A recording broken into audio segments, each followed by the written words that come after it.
안녕하세요, 구독자 여러분. 몇 개월 전 제 인생에 제일 큰 굴곡이나 다름없을 일을 겪고 이렇게 사연을 소개하고 싶어서 이 채널에 찾아와 글을 끼적이고 있습니다.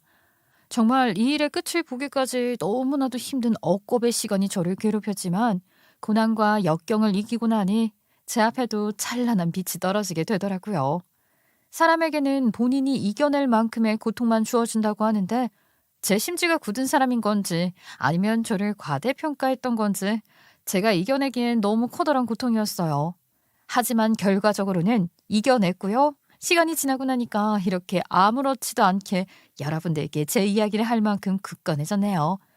당시에 저는 매일매일 피가 마르는 것 같은 심정이었고 어떻게 해야 이 복수를 완벽하게 끝낼 수 있을지 눈물을 꾹 참고 삼켜야만 했어요.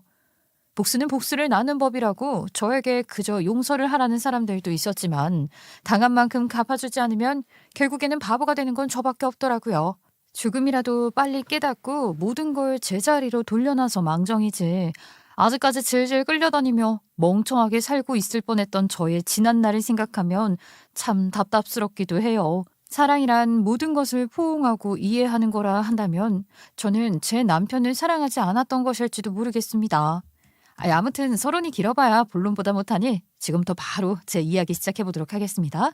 끝까지 들어주시고 제 칭찬 한 번만 부탁드립니다. 남편이랑 연애 후 결혼을 했는데 사실 저희 남편은 꽤 잘 나가는 쇼핑몰 사장님이었어요. 물론 혼자서 일으킨 쇼핑몰은 아니고 동업자가 존재하긴 했지만요. 사실 동업자의 사업 수완이 좋아서 남편은 살짝 끌려다니는 입장이었는데 그래도 쇼핑몰이 장사가 잘 되어서 버는 돈이 쏠쏠한 사람이었지요. 저는 쇼핑몰 상세 페이지를 만드는 디자인 작업을 하고 있었는데 생각보다 조건이 좋아서 일을 하러 가다가 남편을 만나게 되었고 연애를 시작하게 되었어요. 하지만 연애를 한 지 얼마 되지 않아 혼전 임신을 하게 되었고요. 생긴 아이를 책임져야 한다는 남편의 굳은 의지에 넘어가 결혼을 하게 되었어요. 내 쇼핑몰이 언제까지 장사가 잘 될지는 모르는 일이지만 적어도 내가 너를 굶겨 죽이는 일은 없도록 할게. 태어날 우리 아이에게 부끄럽지 않은 아빠가 될게. 알게 된 지 얼마 되지 않았고 연애를 시작한 지도 얼마 되지 않아 당황스러운 상황인 거 알지만 내가 네 옆을 꼭 지킬게. 믿어줬으면 좋겠어. 남편은 눈물을 글썽이며 저에게 평생 충성을 다하겠다고 다짐을 했고 아이가 생겨 혼란스러웠던 제 마음을 꽉 잡아주는 계기가 되었어요. 저는 남편을 믿고 의지하겠다고 결심을 했고 양가의 임신 소식을 알린 뒤 결혼을 하겠다고 통보 아닌 통보를 드렸습니다. 쇼핑몰 사업이 동업이긴 했지만 사업이 참 잘 되었어요. 그러니까 남편이 버는 돈도 꽤 괜찮았고 본인 수입원을 저희 부모님께 상세히 알리며 결혼해서 앞으로 어떻게 먹고 살 것인지 브리핑까지 하더라고요. 배가 조금 나온 상태로 드레스를 입어야 한다는 게 좀 속상했지만 부랴부랴 올린 결혼식 치고는 준비도 남편이 잘 해줬어요. 남편은 지구가 저를 중심으로 돌아가는 것처럼 행동을 했고 태교를 하는 내내 배에 대고 저희 아이에게 사랑한다 말을 해주는 자상한 1등 신랑감이었어요. 시집살이라는 것을 인터넷으로만 보고 배웠는데 그래서 시댁에 가는 게 무섭고 괜히 겁부터 나고 불편하고 했었거든요. 남편은 이런 저의 마음을 전부 이해해 주었어요. 그래서 시댁에 갈 일이 있으면 3번 중에 한 번만 갈 수 있도록 배려를 해주었고요. 모든 대화를 할 때 본인을 거쳐서만 진행할 수 있도록 든든한 방패막이가 되어주었어요. 오죽하면 어린 나이에 사고쳐서 결혼을 했지만 천생연분 제 짝을 만난 거라고 주위에서 다들 부러워할 정도였어요. 돈도 잘 벌지 생긴 것도 멀끔하지 우리 부모님한테도 어찌나 잘하던지 제가 챙기지 못하는 부분까지 일일이 챙겨주는데 감동적이더라고요. 어디 불편하신 곳은 없으신지 독감 예방 접종은 하셨는지 사소한 거 하나하나 살펴보는데 정말 제가 자식인지 남편이 자식인지 헷갈릴 정도더라고요. 저희 부모님께서도 칭찬을 당연히 아낌없이 퍼부어 주셨고요. 저에게 저런 사위라면 평생 믿고 맡겨도 되겠다고 하셨죠. 내가 정말 우리 김서방 덕분에 하루하루가 즐거워. 남자들은 보통 전화 통화하는 것도 귀찮아하는데 우리 김서방은 나 심심할까봐 하루 종일 쫑알거린다니까. 내가 김서방 덕분에 TV를 안 틀어도 될 정도야. 우리 딸은 무슨 복이 있어서 이런 사위를 데리고 왔을까? 요즘 들어 엄마가 제일 신나고 즐겁다. 시댁에서도 남편이 뭐 너무나도 저희 집에 잘하고 저에게 지극정성인 걸 알고 있으니까 본인 아들 만나길 잘한 거라며 저에게 으스대곤 했어요. 그 꼴이 딱 목에 깁스를 한 것 같아 보여서 웃음이 터지기도 했지만 뭐 아들 잘 키운 건 부정할 수 없는 현실이라 생각해서 저도 늘 감사하다고 인사치레를 했죠. 시댁은 남편이 버는 돈에 비하면 왠지 가난한지 이해가 안 갈 정도로 엄청나게 가난한 형편이었는데 남편이 돈을 가져다 주어도 시어머니가 늘 펑펑 썼나 보더라고요. 남편이 그 사실을 알고 생활비를 가져다 주지 않았고 정말로 돈이 필요할 때에만 용돈을 주는 형식으로 시댁을 지원하고 있었어요. 그러다 보니 시댁에서는 늘 돈 없다, 돈 좀 달라 소리를 입에 달고 사셨죠. 처음에는 좀 도와드려야 하는 거 아닌가 하고 생각을 했었는데 시어머니가 워낙 돈을 물 쓰듯이 쓰는 걸 알고 나서부터는 저도 남편에게 시댁 살림을 도우라는 말을 못 하겠더라고요. 사람이 형편에 맞춰 살아야죠. 물론 그 부분에 있어서 시어머니가 저에게 불만을 가지기도 했었고요. 어찌 된 게 우리 아들이 결혼하고 꽉 잡혀 사는 건지 뭔지. 아이 결혼 전보다 우리 집에 가져다 주는 게 훨씬 적어져서 사는 게 궁핍하고 힘이 드네. 너희 부부 사는 게 어렵네? 아무리 그래도 시댁도 챙겨야지. 우리가 다 늙어서 무슨 할 일이 있는 것도 아니고 말이야. 시어머니가 핀잔 섞인 말을 넌지시 저에게 내뱉곤 했는데 그때도 물론 남편이 나서서 막아주었기에 제가 뭐 시어머니랑 부딪힐 일은 별로 없었어요. 그냥 물 흐르듯이 그렇게 서로의 시간을 잘 보냈고 태교도 열심히 했고 저는 아이도 출산을 하며 행복한 가정을 꾸리고 있었습니다. 여기까지는 정말 저도 축복받은 인생이고 결혼도 너무 잘했고 앞으로의 빛나는 제 인생이 얼마나 더 가치 있게 변화될지 기대에 한껏 부풀어 있었어요. 하지만 늘 인생이라는 것은 제가 원하는 대로만 흘러갈 수 없는 법 아니겠어요? 남편은 동업자와 수익을 나누는 것이 불만이었나 보더라고요. 계속해서 새로운 쇼핑몰들은 생겨나고 있고 유행하는 옷들은 하루가 머다하게 바뀌기 마련이고 남편의 쇼핑몰이 늘 잘 될 수만은 없으니까요. 나 혼자만의 사업도 아니고 동업이다 보니까 늘 고정적으로 들어오는 비용이 비슷한 것 같아. 장사가 안 될 땐 그보다 더 못 벌고 월급쟁이나 다름없는 삶이랄까? 나 혼자서 수익을 다 가지는 조건이라면 지금보다 훨씬 윤택한 삶을 살 수 있을 것 같은데 말이야. 다른 걸 손대서 돈 버는 창구를 터놔야 할 것 같아. 그런 건 너무 위험 부담 큰 거 아니야? 당신이 하는 일이 대부분 다 잘 되었으니까 실패라는 걸 생각 안 하겠지만 그래도 사람 일은 모르는 거잖아. 내가 생각 없이 사업을 하는 사람은 아니니까 이번에도 자신 있어. 지금 하는 일도 옷과 관련된 거잖아. 내가 또 패션 쪽에 관심도 많고 말이야. 그래서 말인데 옷 매장을 하나 열었으면 좋겠는데 온라인으로도 유지하고 오프라인에서도 하면 둘 다 괜찮지 않을까? 오프라인 매장에서 온라인 관리도 할 수 있고. 남편은 동대문에서 사입해오는 옷들을 온라인 쇼핑몰에서 팔고 있었는데 요즘은 다들 저가로 경쟁을 한다고 돈이 되지 않는다고 했어요. 브랜드 옷을 팔아서 수익을 남기는 게 훨씬 더 좋을 것 같다고 하면서 백화점에 매장을 하나 가지고 싶다고 말을 했습니다. 백화점에 매장을 내려면 면접도 봐야 하고 보증금이라는 걸 넣어야 하는데 그 돈이 1억이라고 말을 하더라고요. 남편이 물론 온라인 쇼핑몰 사업을 하면서 동업으로 하긴 했지만 일반 회사를 다니는 월급쟁이보다야 많이 벌긴 했었거든요. 1억이라는 보증금이 충분히 있겠거니 했었는데 저희가 급작스럽게 결혼을 하면서 신혼집 마련하느라 목돈이 전부 묶여있는 상황이라는 것을 간과를 한 거죠. 한마디로 갑자기 백화점에 들어갈 보증금 1억을 구하는 일이 쉽지는 않았어요. 남편은 계속해서 좋은 기회라고 저를 꼬드겼고요. 백화점에 매장을 하나 오픈하는 게 쉬운 일이 아니야. 이 자리도 경쟁이 엄청나다니까. 자리 위치도 딱 에스컬레이터 앞이라서 손님들이 무조건 오는 자리고 이 자리도 놓치면 평생 후회할지도 모르는데 어떻게 처갓집에 물어봐 줄 수는 없을까? 더도 말고 덜도 말고 딱 1억이면 되니까. 우리 집에서도 그렇게 큰 돈을 어떻게 단박에 마련하겠어. 그리고 나는 우리 부모님께 1억이라는 큰 돈을 달라고 말도 못 꺼내겠어. 어차피 당신 하는 일도 있잖아. 지금 하는 일 잘 되면 됐지. 욕심내서 두 가지를 어떻게 한 번에 하겠다고 그래. 그러지 말고 쇼핑몰 운영이나 잘하자. 이 바보야. 이렇게 좋은 자리를 놓치면 평생 후회한다니까. 쇼핑몰에서 버는 돈보다 훨씬 많은 돈을 벌 수도 있는 건데 이걸 못 알아보고 놓쳐.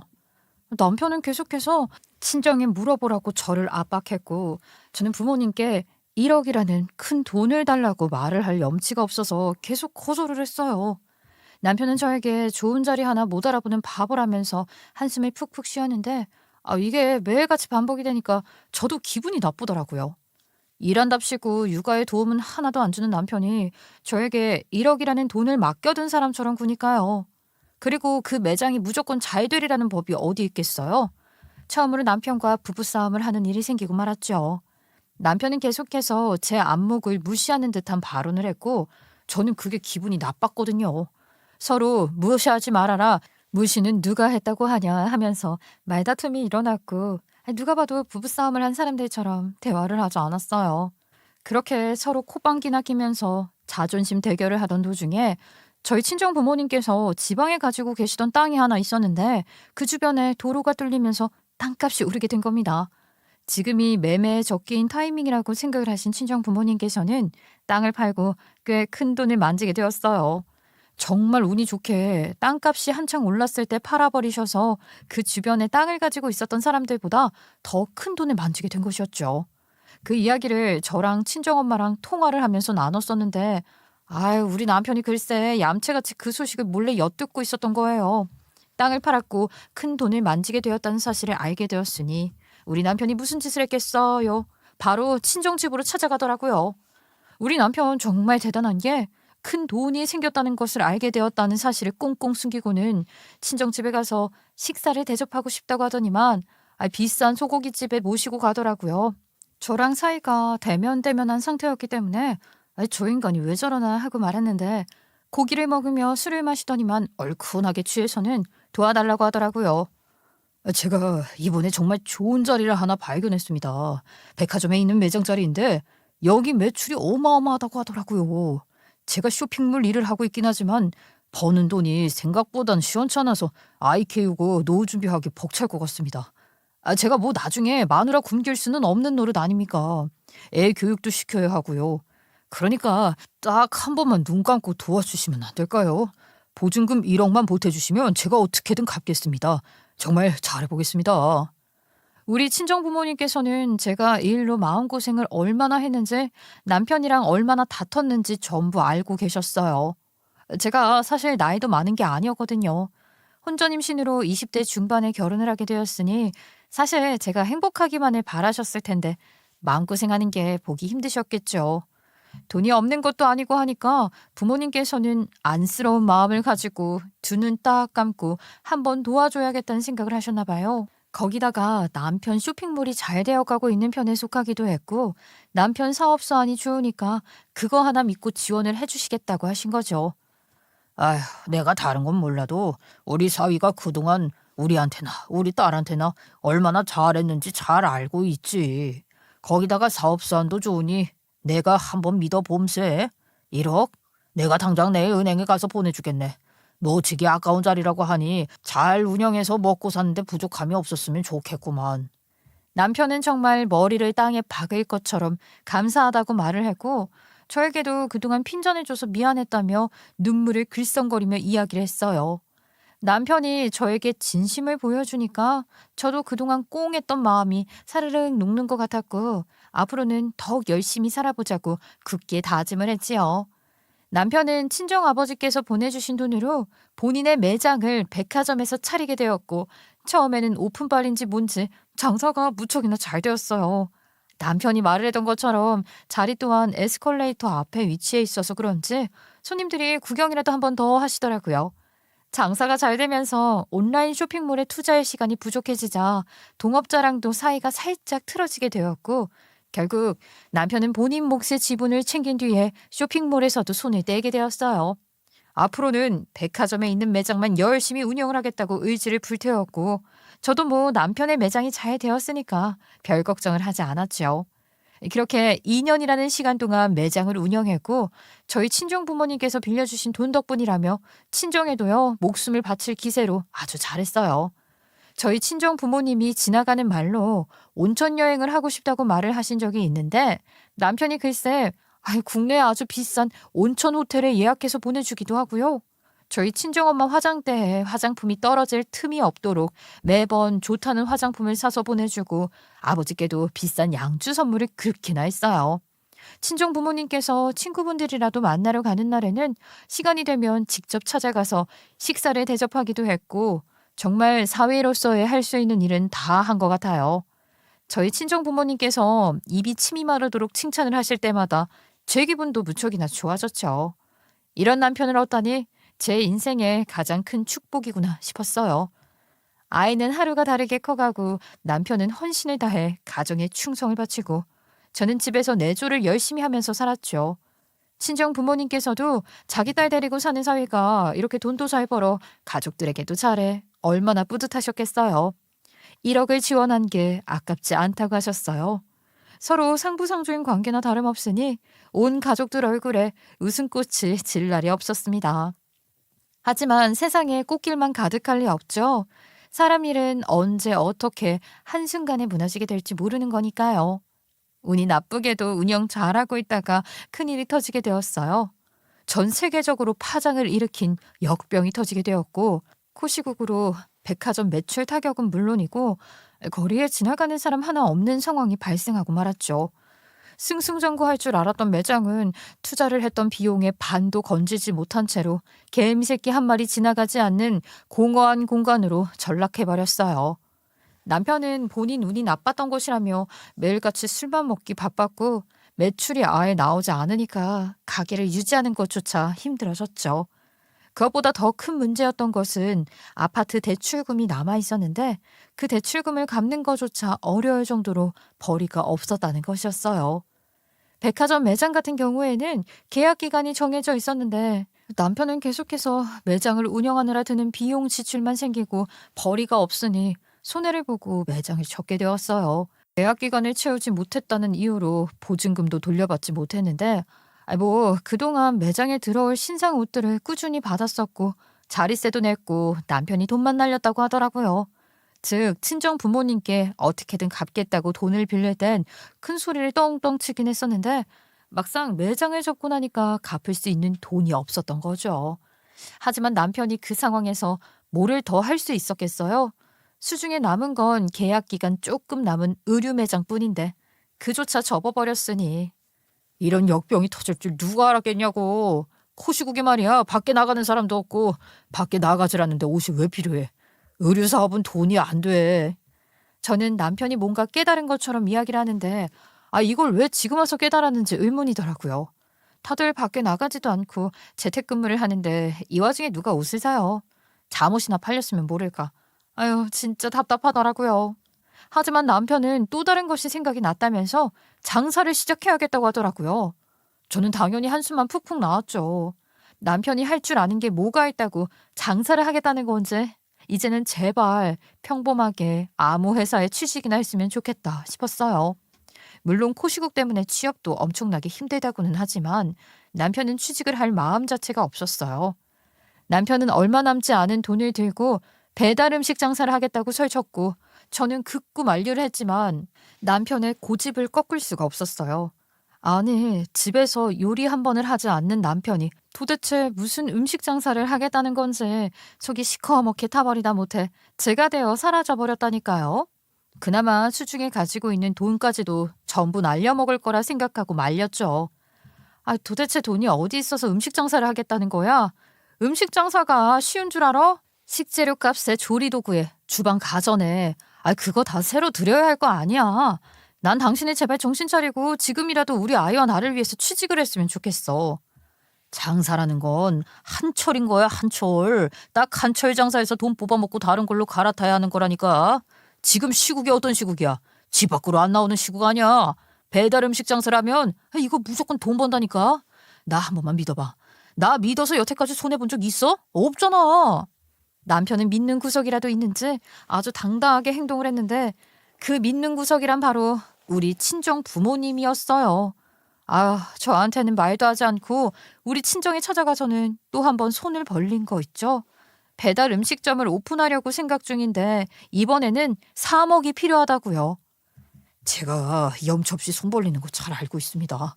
하지만 제가 여태까지 한 일 중에 제 손으로 망친 일은 없지 않겠습니까? 저 한 번만 더 믿어주십시오. 제가 이번에는 어떻게든 다시 일어서서 저희 가정의 웃음꽃 피게 만들겠습니다. 4억만 빌려주시면 됩니다. 말 그대로 투자를 하시는 겁니다. 제가 그냥 빌려달라는 것도 아니고요. 투자를 해주시면 이득을 보는 만큼 투자금 전부 회수할 수 있도록 하겠습니다. 그뿐만이 아니라 남편은 너무나도 자신 있다고 말을 하면서 백화점에 매장을 차릴 때 빌려갔던 돈 1억 또한 같이 갚겠다고 호언장담을 했어요. 남편이 너무 당당하게 말을 하니까 저희 부모님께서도 혹하셨고, 또 제가 굶고 사는 건 부모의 입장으로는 볼 수 없는 일이잖아요. 땅을 팔아서 남았던 돈으로 다시 한 번만 더 남편을 믿고 투자를 해주시겠다고 하셨어요. 솔직히 나는 일이 많은 건지 긴가민가하긴 하네. 자네를 못 믿는다는 건 아니지만 배달 음식점이라 하니 너무 뜬금없다는 생각을 지울 수가 없구먼. 그래도 내가 내 딸이 고생하는 건 보고 싶지 않으니 자네를 믿고 빌려주는 걸세. 투자금이라고 했으니 이득을 보는 순간부터 갚아나가는 거야. 예, 제가 꼭 약속 지키겠습니다. 제가 또 남잔데, 남자가 한 입으로 두말하는 그런 파렴치한 놈은 아니지 않겠습니까? 대쪽같이 굴겠습니다. 믿어주십시오.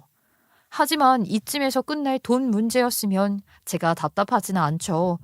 남편이 백화점 보증금 날려먹은 건 둘째치고 아파트 대출금 못 갚아서 쫓겨날 위기에 온 겁니다. 아파트 대출금도 돈이 있어야 갚는 건데 그동안 벌이가 없었잖아요. 그러니까 집으로 독촉장이 날아오게 된 것입니다. 하필이면 또 그 독촉장이 날아온 날이 저희 친정부모님께서 손녀딸이 보고 싶으시다고 집에 놀러 오셨을 때였어요. 보고선 깜짝 놀라셔서 이게 뭐냐고 물어보셨죠. 아니, 독촉장? 너네 신혼집 대출금도 못 갚을 정도로 벌이가 없었던 거야? 아니, 김서방은 그러면 가게를 연다고 할 게 아니라 이 집부터 해결을 했어야지. 돈을 벌어야 빚도 갚을 수 있을 거라 생각했나 봐요. 제가 손을 더 벌릴 수 있는 입장도 아니고. 엄마, 너무 신경 쓰지 마세요. 어떻게 신경을 안 써? 집이 어떻게 될지 모른다고 독촉장이 날라왔는데 이렇게 대책 없어서야 되겠어. 김서방은 알고 있는 거지? 아휴, 내가 정말 속상하다, 속상해. 잘 운영되고 있던 가게까지 다 말아먹고. 도대체 이놈의 역병은 언제 사라질런지. 결국에는 친정부모님께서 아파트 대출금을 갚으라고 있는 돈 없는 돈 탈탈 털어서 3억을 더 해주셨고요. 저희 남편은 그 돈을 받고 엉엉 울음을 터뜨렸어요.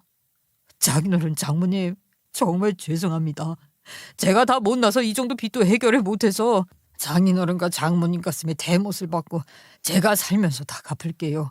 막노동을 해서라도 무조건 갚을게요. 정말 도와주셔서 감사합니다. 너무나도 감사합니다. 절대로 까먹지 않고 빌려주신 돈 전부 갚겠다고 하면서 우는데 저희 부모님도 그 모습이 안쓰러웠는지 더 이상 잔소리를 못 하시더라고요. 저희는 밀린 대출금을 전부 갚을 수 있게 되었고 더 이상 대출금으로 허덕이는 일이 생기지 않게 되었어요. 물론 구독자님들께서는 답답해 보이시겠죠. 어떻게 그 큰 돈을 덜컥 내어줄 수 있냐고 생각하실 거 다 알아요.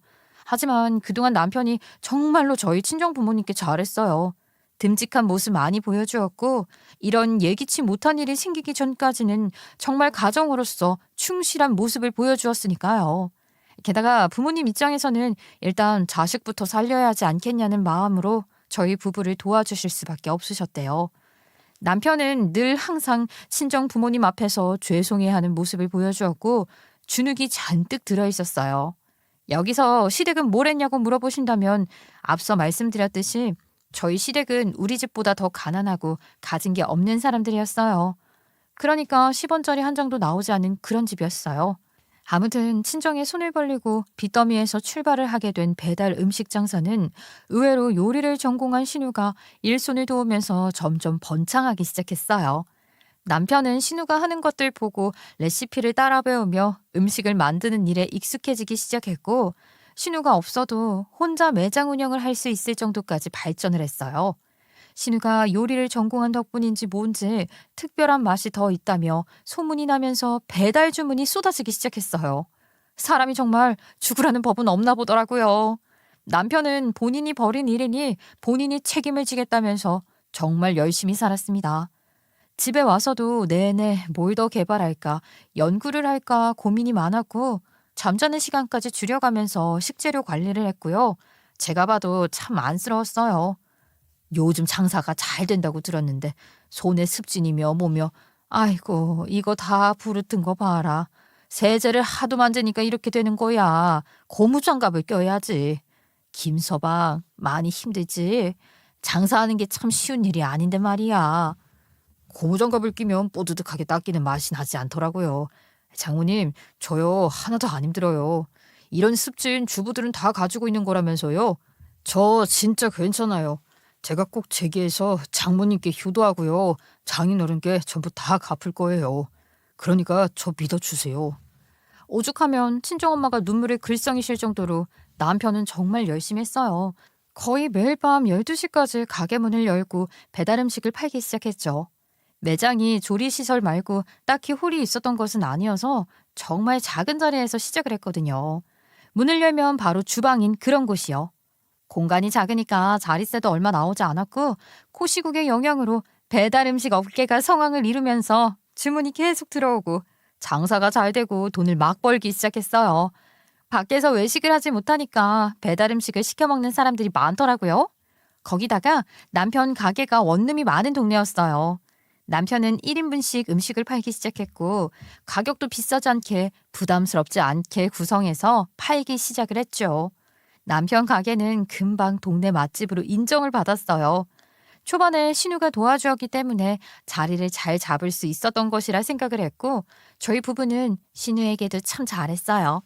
거기다가 신우 친구 중에 인터넷 방송으로 먹방을 진행하고 있는 유명한 사람이 있었는데 남편 가게 음식을 일부러 자주 시켜 먹곤 했었더라고요. 아니 근데 또 워낙 방송을 보는 사람들도 많고 맛있게 먹고 그러니까 시청자들이 일부러 멀리에서 주문을 하기도 했고 체인점 문의까지 빗발치게 되었어요. 남편은 이 기회를 놓치지 않고 혼자 사는 사람들을 위한 메뉴들을 팔기 시작했어요. 주문량은 점점 더 늘어나게 되었고요. 점점 더 인기가 생기면서 남편은 체인점까지 내게 되었고 한순간에 돈방 속에 오르게 되는 쾌거를 이루게 되었어요. 사실 이 모든 발판이 되어준 것은 신우나 다름없었죠. 남편은 고마운 마음을 담아서 신우에게 선물도 많이 사주고 신우 아니었으면 이 정도로 번창하고 돈을 많이 벌지 못했을 거라고 하면서 신우에게 용돈도 많이 주기 시작했어요. 저도 그걸 당연하게 생각했고 고깝게 생각하지는 않았어요. 물론 처음에는요. 그런데 여기서부터 아주 웃기는 일이 벌어지기 시작하는 거죠. 문제라면 문제랄까요? 신우한테 고마운 거 저도 진짜 잘 알고 있었어요. 모르면 사람 아니죠. 그런데 저희 부모님은요. 남편이 신우 챙기는 거야 100번 이해한다고 해도 이 모든 일을 시작할 수 있었던 것은 아예 저희 부모님 덕분이잖아요. 남편이 저희 친정 부모님은 쏙 빼고 신우만 챙길 때마다 어처구니가 없어서 아주 이를 갈게 되더라고요. 저희 부모님은 그동안 무려 총 7억 원이라는 돈을 보태주고 도와주셨는데 우리 친정에는 아무것도 해주지 않고 신우만 하염없이 챙기는 꼴이 눈꼴 시렵더라고요. 말로는 뭐 갚겠다, 은혜 받았다, 장인 장모 덕분이다 하더니만 말만 그렇지 행동으로 보여주는 게 하나도 없으니까 너무너무 성질이 났어요. 저는 그게 불만이었고 남편에게도 여러 번 이야기를 했어요. 당신 해도 너무하는 거 아니야? 이번에도 신우이한테 화장품 세트 사다 바쳤다며. 내 화장대에는 뭐가 떨어졌는지도 모르면서 그렇게 자꾸 신우만 챙길 거야? 어? 우리 집은 우리 부모님 땅 팔아서 번 돈 전부 우리한테 주셨는데 그건 언제 갚으려고 그래. 그 돈 우리 부모님 노후 자금이야. 알면서 왜 그래? 걱정하지 마. 내가 다 갚는다고 했잖아. 지금 이제 막 돈 벌기 시작했어. 이제서야 입질 살살 오는 중이라고. 내가 야금야금 푼 돈으로 갚아서야 되겠어? 7억을 한 방에 갚아야 장인어른도 장모님도 돈 버는 기분이라도 나시는 거지. 100만 원, 200만 원 들여서는 금방 다 쓰고 사라지고 없다니까. 제가 생활비라도 많이 받았으면 조금씩이라도 갚았을 텐데 남편이 저에게 생활비 많이 주는 것도 아니었어요. 거기다가 애까지 키우고 있는데 들어갈 돈이 얼마나 많겠어요. 친정 부모님께서는 큰 돈을 빌려주시고도 눈치가 보여서 돈 갚으라는 말을 못하시고 저는 돈이 없으니 갚을 길이 없고 남편에게만 의지를 해야 했어요. 그런 제 처지가 안타까운 와중에 신우에게는 물 쓰듯이 돈을 쓰고 있는 걸 보니까 제 속이 당연히 뒤틀리죠. 시간이 더 지나 남편이 음식점 사장님으로 완벽하게 자리를 잡고 체인점도 여러 개를 가지게 되었으니 처음에 본인이 운영을 하던 그 작은 매장에서는 손을 놓게 되었어요. 그 매장을 권리금을 두둑하게 받고 다른 사람에게 넘겼고요. 남편은 사업자를 내면서 체인점을 관리하고 운영에 참견하는 사장님이 되었어요. 남들에게도 사장님 소리를 들으니까 이상하게 어깨에 뽕이 확 올라가더라고요. 그 소리는 저희 집안 사정도 완벽하게 꽃을 피웠다고 말할 수 있는 것 아니겠어요? 남편의 사업이 정말 날이 갈수록 잘 되고 나니까 남편 놈이 점점 변하기 시작하더라고요. 지금 생각해보면 이 인간은 원래 이런 성격을 가진 인간이었을지도 모르겠어요. 남편은 사장님 소리를 듣고 주머니에 돈이 두둑하게 차니까 밖으로 나돌기 시작했어요. 무슨 접대를 해야 한다, 체인점 관리를 해야 한다 하면서 술이나 매일같이 먹고 들어오고 지방에 있는 분점을 관리한다면서 출장을 간다고 집을 비우기 일쑤였어요. 그게 정말 일을 하러 간 건지 아니면 딴주머니를 차러 간 건지 저는 알 길이 없었고요. 그런 일상을 반복하던 와중에 정말 예상치 못한 일이 발생하게 되었는데 저희 친정 아버지께서 보증 사기를 맞게 된 것이었어요. 친한 친구라서 뒤통수를 맞을 일이 없을 거라 생각했는데 정말 온갖 사람들에게 사기를 치고 하루아침에 외국으로 날아가 버린 것이었습니다.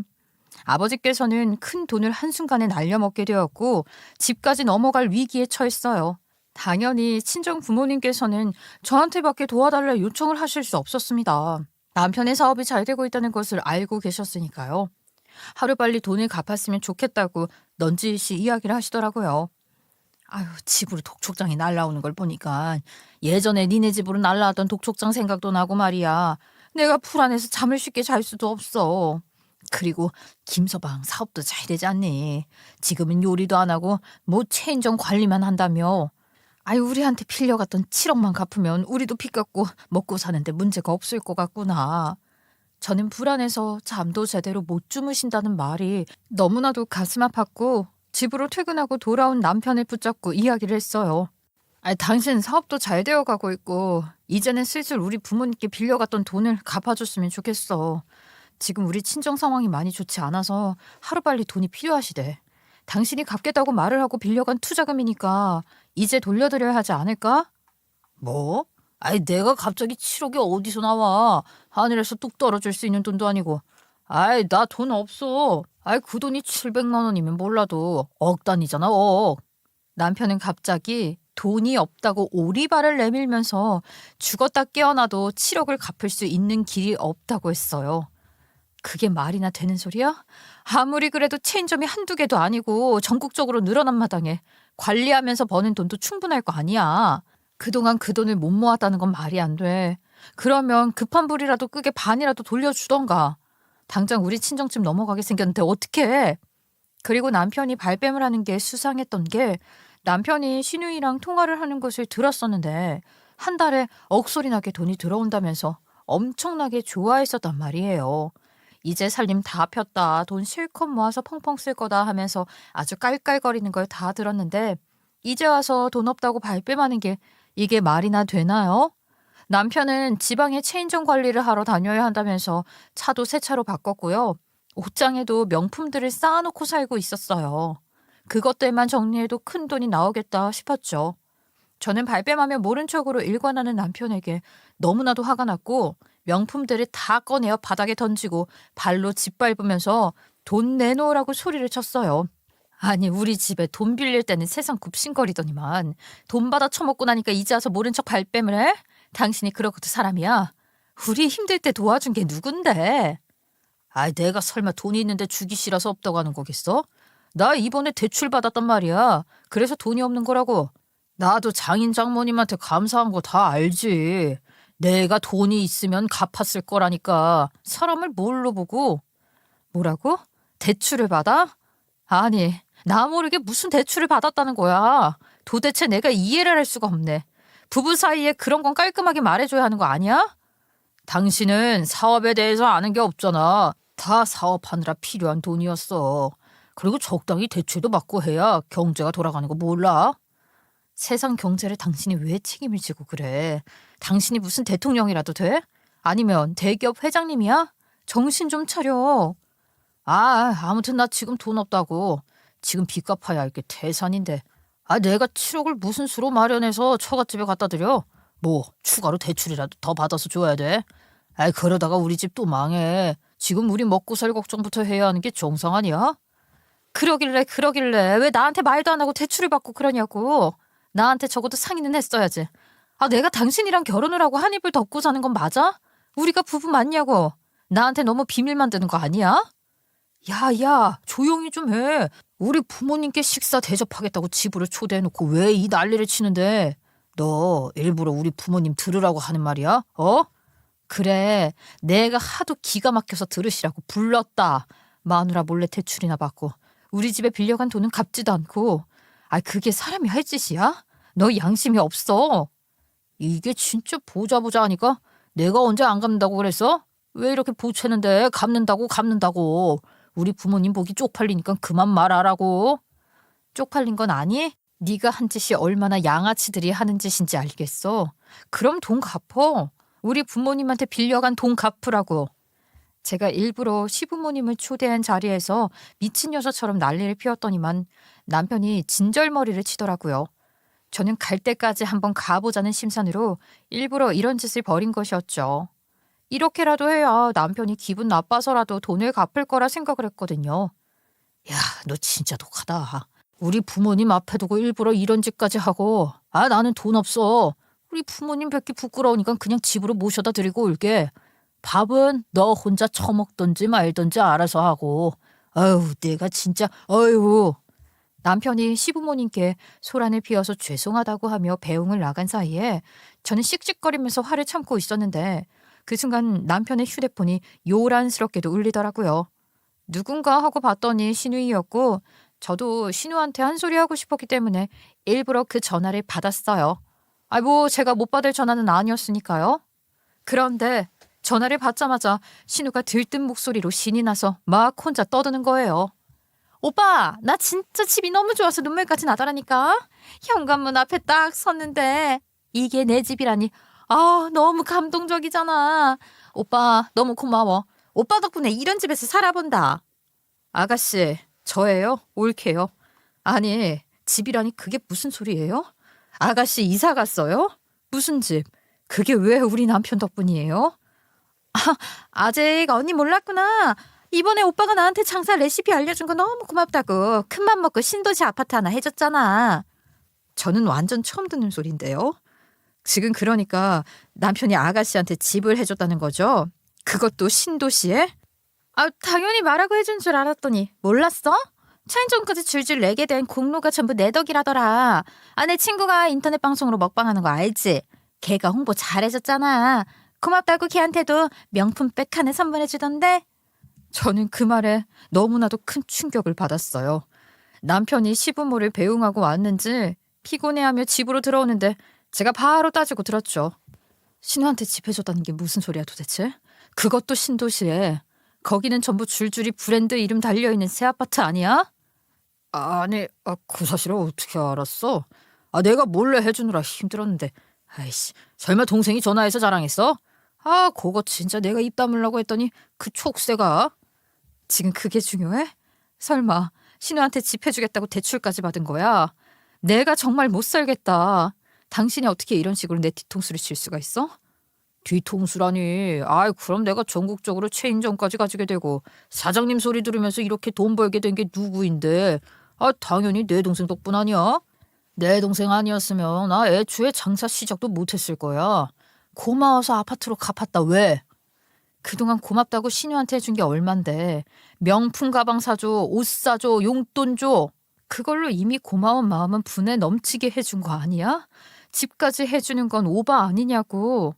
그리고 우리 친정집에서 돈 받아먹은 건 왜 안 갚는 건데. 당연히 갚아도 그게 먼저지. 아파트 값이 얼만데. 바가지 좀 그만 긁어라. 누가 그 돈 떼어먹는다고 그랬어? 갚는다고 좀. 내가 천천히 갚을 거라고. 한 20년만 기다려. 내가 갚을 테니까. 그러더니 뭐가 웃긴지 20년 깔깔깔거리면서 웃는 게 아니겠어요? 저는 무슨 사이코패스 드라마라도 한 편 찍는 줄 알았어요. 저는 정말 너무나도 큰 충격, 실망, 그리고 분노에 휩싸이게 되었고 이 사실을 친정 부모님께 한치의 오차도 없이 고스란히 전하며 이혼하고 싶다고 복수할 거라고 했어요. 친정 부모님께서도 경악을 금치 못하셨고 다음날 바로 집으로 찾아오셔서는 남편에게 당장 돈을 갚으라고 역정을 내셨어요. 내가 닥달하기 싫어서 조용히 기다렸더니만 뭐가 어쩌고 어째? 20년? 거기다가 사돈 처녀한테 집을 사줘? 자네 지금 제정신인가? 뭐가 우선인지 구별이 안 돼?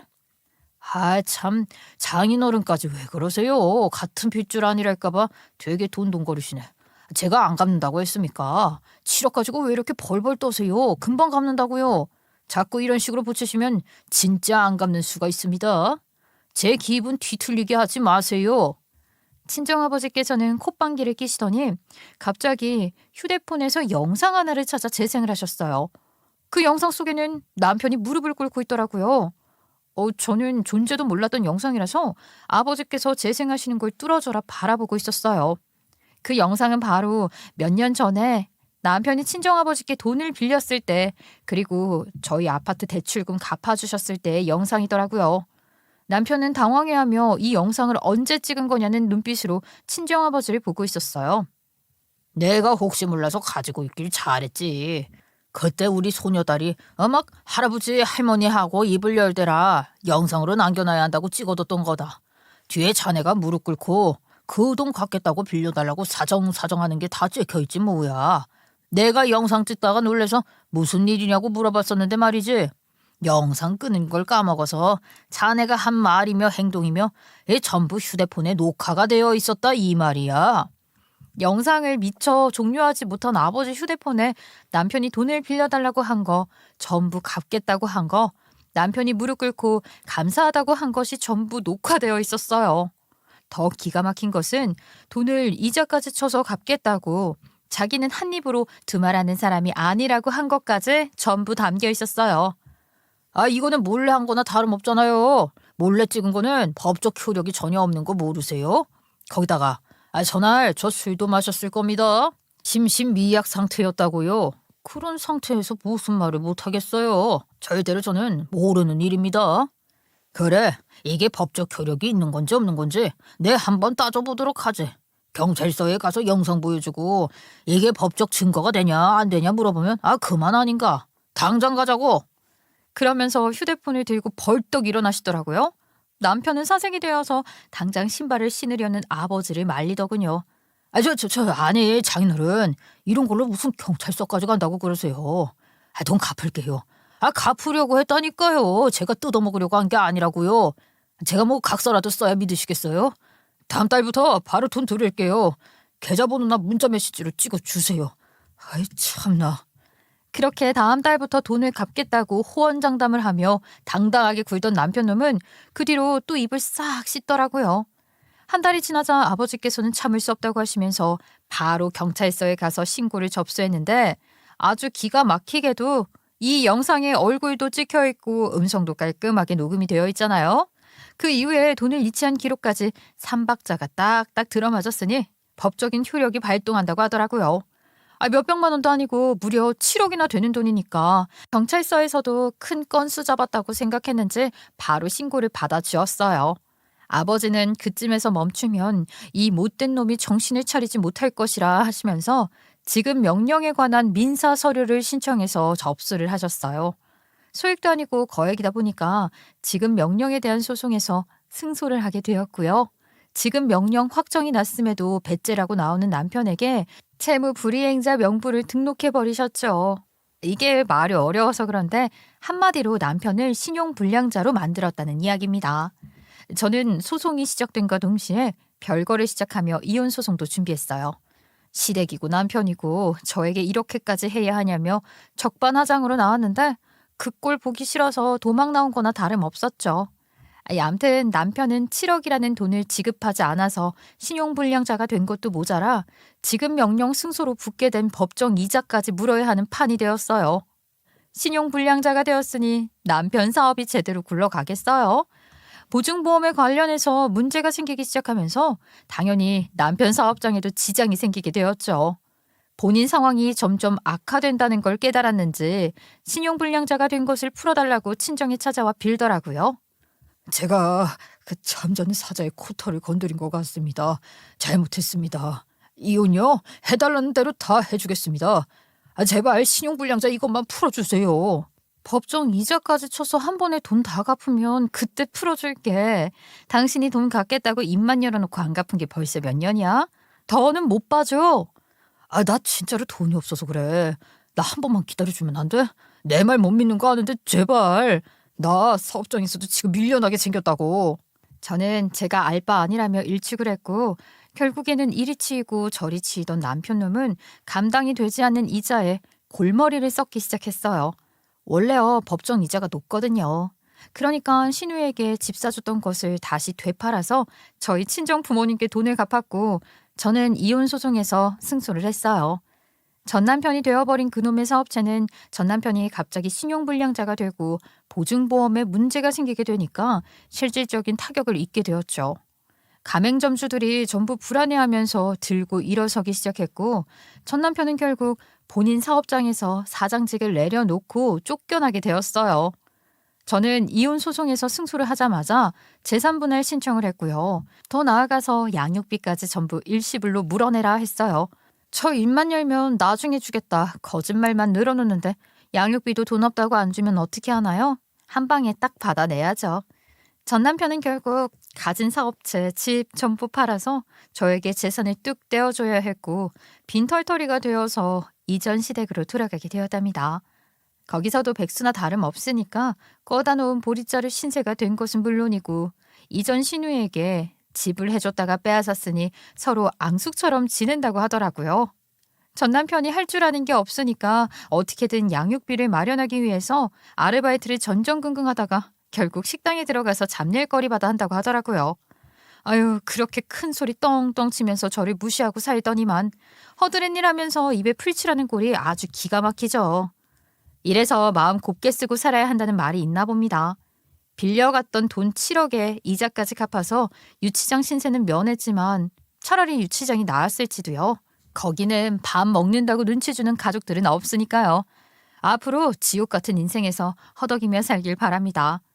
저의 긴 이야기 함께 들어주셔서 감사합니다. 안녕히 계세요.